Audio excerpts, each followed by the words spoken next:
तो गाइस पहले तो आपको स्क्रीनशॉट पर लगा कर दिखा रहा हूँ। जो लोग यूएई में रहते हैं खलीफ टाइम्स न्यूज़पेपर को ज़रूर जानते होंगे, क्योंकि गवर्नमेंट खुद उसे ऑपरेट करती है, देखती है। बहुत पुरानी न्यूज़पेपर है, बहुत बड़ी अपडेट सामने आ रही है। तो चलिए स्टार्ट करता हूँ, बताता हूँ जो अपडेट के बारे में। तो जैसा आपको मालूम है कि जो न्यूज़ आता है मैं आप लोगों के साथ शेयर करते रहता हूँ, ताकि आपको कोई भी परेशानी ना हो, पहले से रूल के बारे में जानकारी हो। क्योंकि ये जो न्यूज़ सुनने के बाद बहुत सारे कंपनी खुशी का इजहार कर रहे हैं और बहुत सारे वर्कर टेंशन में है कि आखिर ये रूल पास ना हो जाए। क्योंकि ये अपडेट आई है तो ये जो रूल के बारे में पूरे दुनिया में इसका चर्चा है, इंडिया में भी इसका चर्चा है, यूएस में भी चर्चा है, अभी यूनाइटेड अरब इमारात यानी यूएई में भी ये चर्चा है। तो इस न्यूज़ के तहत बताया जा रहा है, क्योंकि डिफरेंट कंट्री में अलग अलग टाइम होता है ड्यूटी का। कोई कंट्री में 6 घंटा का ड्यूटी है, ज़्यादातर जो कंट्री में 8 घंटा का बेसिक ड्यूटी है, वो सरकारी कर्मचारियों के लिए भी, जो प्राइवेट सेक्टर में काम करता है उन लोगों के लिए भी। इसके अलावा अगर आप काम करते हो 8 घंटे के अलावा, तो आपको ओवर टाइम दिया जाता है। तो इस न्यूज़ में जो बताया जा रहा है आप भी सुनकर दंग रह जाओगे, क्योंकि जैसे ही मुझे इन्फॉर्मेशन मिला मैं सोचा आप लोग को ज़रूर इस न्यूज़ के बारे में बताना चाहिए।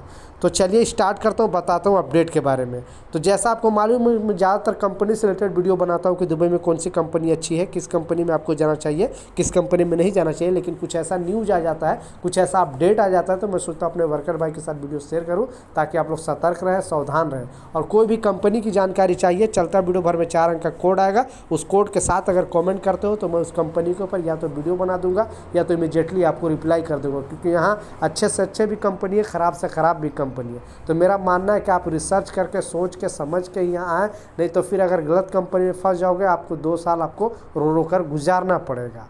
तो जो न्यूज़ है उसके बारे में पहले आपको अपडेट दे देता हूं, क्योंकि मैं बताया कि बहुत सारे लोग परेशान हैं और इस न्यूज़ के तहत बहुत सारे कंपनी खुश भी है।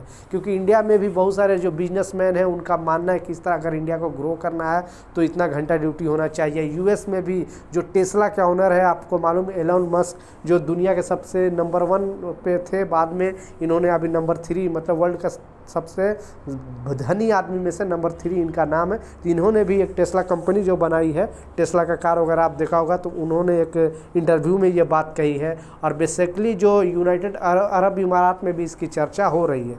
तो जो बात बताई गई है, जैसे मैं बताया 8 घंटे का जो बेसिक ड्यूटी होता है वो सरकारी कर्मचारी के लिए भी होता है, प्राइवेट सेक्टर में काम करने वाले हैं उन लोगों के लिए है। तो इनका कहना है कि ये जो टेस्ला का ओनर है एलन मस्क, उनका कहना है कि कम से कम जो ड्यूटी का टाइम होना चाहिए, यानी 24 आवर्स में लगभग 15 से 16 घंटा काम करना चाहिए कर्मचारी को। जो कर्मचारी अगर इतना ड्यूटी करता है, काम करता है, तो उस कंट्री का ग्रोथ ज़्यादा होता है।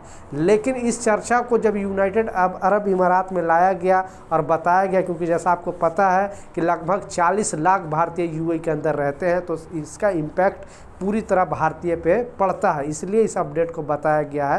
और इस न्यूज़ में बताया गया कि यूनाइटेड अरब इमारात के जो विशेषज्ञ है, यानी जो कामों को जो देखते हैं, बेसिकली कहने का मतलब कि जो लोग एक्सपर्ट होते हैं ये सब फील्ड में, जो कामगार के फील्ड में या फिर जो श्रमिक के हक की बात करते हैं, तो उन्होंने यूनाइटेड अरब इमारात में पूरी तरह ये चीज़ को खारिज कर दिया है। क्योंकि हर जगह पर ड्यूटी, यानी ये लोग 15-16 घंटा ड्यूटी कराने की बात कर रहे हैं, लेकिन यूनाइटेड अरब इमारात का कहना है कि अभी हार्ड वर्क पर ध्यान ना दिया जाए, स्मार्ट वर्क पर ध्यान दिया जाए। यानी 8 घंटे के ड्यूटी में इतना काम करा दिया जाए कि वो 16 घंटे का काम हो सके। तो बेसिकली इसे खारिज कर दिया गया है। लेकिन यूएस में इसका चर्चा चल रहा है, इंडिया में भी चर्चा चल रहा है कि कम से कम ड्यूटी 24 घंटे में लगभग आपको 15-16 घंटा ड्यूटी करना हो सकता है, तब आपका देश है वो आगे ग्रोथ होगी। तो आपकी राय क्या है नीचे कमेंट सेक्शन में ज़रूर बताएं। क्योंकि ये जो अपडेट आया, ये वर्करों के लिए आने वाला दौर में शायद कुछ इससे रिलेटेड अपडेट आ जाए, लेकिन अभी फ़िलहाल जो यूनाइटेड अरब इमारात में पूरी तरह इसे खारिज कर दिया और बताया गया कि इतना लंबा ड्यूटी सही नहीं है, आपको स्मार्ट वर्क करना चाहिए, हार्ड वर्क नहीं करना चाहिए।